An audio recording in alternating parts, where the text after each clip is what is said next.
Investment है, फिर भी काफी लोगों को इसके बारे में पता नहीं है बराबर। तो आज अपन देखते हैं कि बॉन्ड्स क्या है और आपको इससे कैसे फायदा हो सकता है। एक बॉन्ड को आप ऐसा समझो कि एक तरीके का लोन है जो किसी कंपनी या गवर्नमेंट को दिया गया है। किसके द्वारा? इन्वेस्टर के द्वारा। जब भी कंपनी और गवर्नमेंट बॉन्ड को इश्यू करती है ना, वो लोग इन्वेस्टर से कुछ पैसा लेते हैं और जब वो इन्वेस्टर को पैसा देते हैं तो उसके बदले में कुछ % का इंटरेस्ट भी देते हैं। कंपनीज और गवर्नमेंट बॉन्ड्स को इश्यू करवाती रहती है किसी नए प्रोजेक्ट को बनाने के लिए या फिर ऑनगोइंग खर्चों को संभालने के लिए। कुछ इन्वेस्टर्स बॉन्ड में पैसा लगाते हैं ताकि वो अपना पैसा प्रिजर्व कर सके, तो कुछ पैसा जनरेट करते हैं बस। अगर आप बॉन्ड्स को स्टॉक से कंपेयर करें ना, तो बहुत कम रिस्की होता है बॉन्ड। इसलिए बॉन्ड को ना पोर्टफोलियो को डाइवर्सिफाई करने के लिए यूज किया जाता है। कंसिडर करो आप इस एग्जांपल को कि गवर्नमेंट को ना एक फेयरव्यू पार्क बनाने का है, पर गवर्नमेंट के पास पैसा ही नहीं है, तो गवर्नमेंट बॉन्ड्स को इश्यू करवाती है ताकि वो लोग कुछ पैसा रेज कर सके। और सपोज करो कि एक बॉन्ड 1000 रुपए का है और जिसकी मैच्योरिटी है 10 साल, ताकि ये लोन और भी अट्रैक्टिव हो इन्वेस्टर्स के लिए,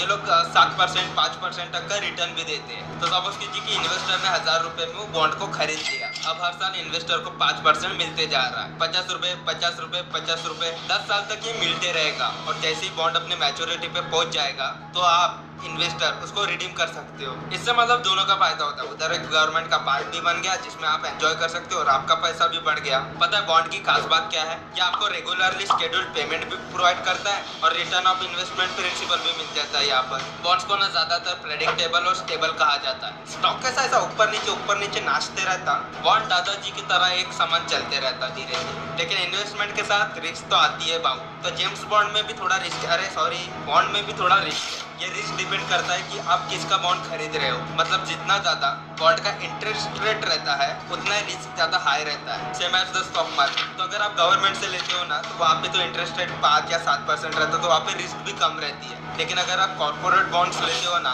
तो इसमें इंटरेस्ट रेट ज्यादा रहते हैं और इसलिए इसका रिस्क भी ज्यादा रहता है, क्योंकि कंपनीज बैंकरप्ट भी तो हो सकती है ना। काफी सारे क्रेडिट रेटिंग एजेंसीज रहते हैं ना, वो इन बॉन्ड्स को रेट करते हैं। तो इससे बॉन्ड इन्वेस्टर की काफी हेल्प हो जाती है। उनको पता लग जाता है कि बॉन्ड फाइनेंशियली कितना स्टेबल है। ये क्रेडिट रेटिंग कंपनीज काफी सारे क्राइटेरियाज को फॉलो करते हैं इन बॉन्ड्स को रेट करने के लिए, इनका रिस्क मेजर करने के लिए बेसिकली। लेकिन एक बात का ध्यान रखना, ये जो रेटिंग एजेंसीज होती है ना, गारंटी नहीं है कि 100% ये लोग भी सही रहेंगे। इसलिए अपनी रिसर्च खुद करना और खुद की रिसर्च पे पूरा विश्वास रखना। और बॉन्ड के साथ ना और एक रिस्क आती है, बॉन्ड्स को ना मैच्योरिटी के पहले बेचना मतलब उतना सही नहीं रहता है। इसलिए आप कोशिश कीजिए कि मैच्योरिटी के बाद ही बेचें। कैपिटल प्रिजर्वेशन और इनकम जनरेशन, ये 2 रीजन रह सकते हैं कि आपके बॉन्ड्स डाइवर्सिफाइड पोर्टफोलियो में है। काफी सारे इन्वेस्टर ना स्टॉक्स और बॉन्ड्स को मिक्स कर देते हैं अपने इन्वेस्टमेंट गोल को अचीव करने के लिए, क्योंकि स्टॉक से ज्यादा सेफ रहता है ना बॉन्ड्स, और ज्यादा स्टेबल रहता है, प्रेडिक्टेबल रहता है। तो इससे आपकी इन्वेस्टमेंट की सिक्योरिटी जो है वो भी स्टेबल रहती है, प्रोटेक्टेड रहती है। ये एक छोटा सा वीडियो था